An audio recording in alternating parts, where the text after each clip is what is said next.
সরকারের ক্রমাগত প্রয়াসে ইতিমধ্যেই রাজ্যে সড়ক দুর্ঘটনার মাত্রা অনেকাংশে কমেছে এবং দুর্ঘটনাজনিত প্রাণহানির ঘটনাকে শূন্যের কোঠায় নিয়ে আসার উদ্দেশ্যে কাজ করছে রাজ্য সরকার।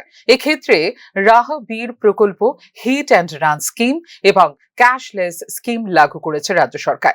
বুধবার সড়ক সুরক্ষা অভিযানের অঙ্গ হিসেবে 16টি জীবন রক্ষাকারী অ্যাম্বুলেন্স বিতরণ অনুষ্ঠানে এমনটাই জানিয়েছেন মুখ্যমন্ত্রী ডাক্তার মানিক সাহা।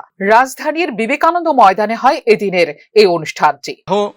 বীর প্রকল্প, যেটা আগে সুনাগরিক প্রকল্প ছিল, এমওআরটিএইচ আমাদের কেন্দ্রীয় সড়ক পরিবহন ও মহাসড়ক মন্ত্রণালয় 21শে এপ্রিল 2025-এ এই প্রকল্প চালু করেছে। এখানে এই বিষয়ে কথা বলা হয়েছে, যদি তাৎক্ষণিক কোনো ব্যক্তি যিনি আঘাতপ্রাপ্ত হয়েছেন তাকে যদি সাহায্য করে হসপিটালে নিয়ে যান, তাহলে উনাকে 25,000 টাকা এবং একটি সার্টিফিকেট প্রদান করা হবে।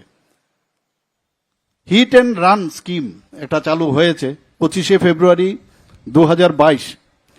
সেখানে মৃত ব্যক্তিকে 2 লাখ টাকা অবধি দেওয়া যাবে এবং যারা গুরুতর আহত হবে তাকে 50,000 দেওয়ার ব্যবস্থা করা হয়েছে। এবং এখানে 5 মে 2025-এ যে কোনো 7 দিনের জন্য যে একটু আগে আমাদের মাননীয় মন্ত্রী বাহাদুর বলেছেন যে যদি দেখা যায় যে আমাদের ত্রিপুরা সরকার থেকে সেই এটা চালু করেছেন, যদি দেখা যায় কোনো অ্যাক্সিডেন্ট হয়েছে কোনো ব্যক্তিকে ওখানে চিকিৎসার যে কোনো আমাদের যে অনুমোদিত যে হাসপাতাল, সেখানে ট্রিটমেন্ট হলে 1,50,000 টাকা সেখানে তার চিকিৎসার ব্যবস্থা সেখানে করা হয়েছে। বুধবার থেকে বাধ্যতামূলক করা হয়েছে গণপরিবহন ব্যবস্থায় ভিএলটি বা গাড়ির অবস্থান নিরীক্ষণ ডিভাইস সক্রিয় রাখা।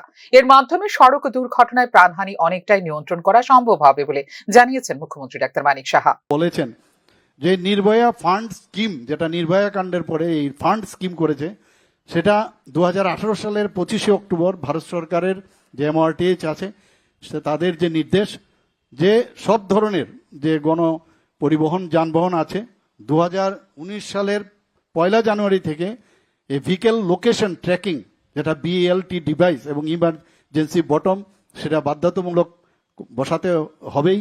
তো আজকে আমরা সেটার ইনগুরেশন করলাম এবং আমি আশা করি এতে করে আরও যে পার্সেন্টেজ আমাদের যে রোড ট্রাফিক অ্যাক্সিডেন্টের যে পার্সেন্টেজ, সেটা ত্রিপুরাতে এই যে মেকানিজম সেটা স্টার্ট হওয়ার সুবাদে সেটা আমাদের লাভ হবে।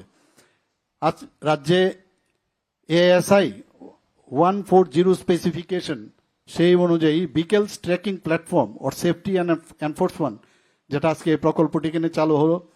এখানে এএসআই যে বিষয়, আমি মনে হয় যে অটোমেটিভ যে industry standard is a set of regularisation published by automotive research association of India. এই প্ল্যাটফর্মটা এত সুবিধে যেটা আমার পূর্ববর্তী বক্তারা বলেছেন যে গাড়ি যখন প্যাসেঞ্জাররা বসবেন এবং বিশেষ করে যারা মায়েরা আছেন, মেয়েরা আছেন, তাদের সেফটির জন্য গাড়ি যখন বেরোবে, কমার্শিয়াল গাড়ি, প্রতিনিয়ত কিছুক্ষণ বাদে বাদে তাদের ইনফরমেশন দিতে হবে।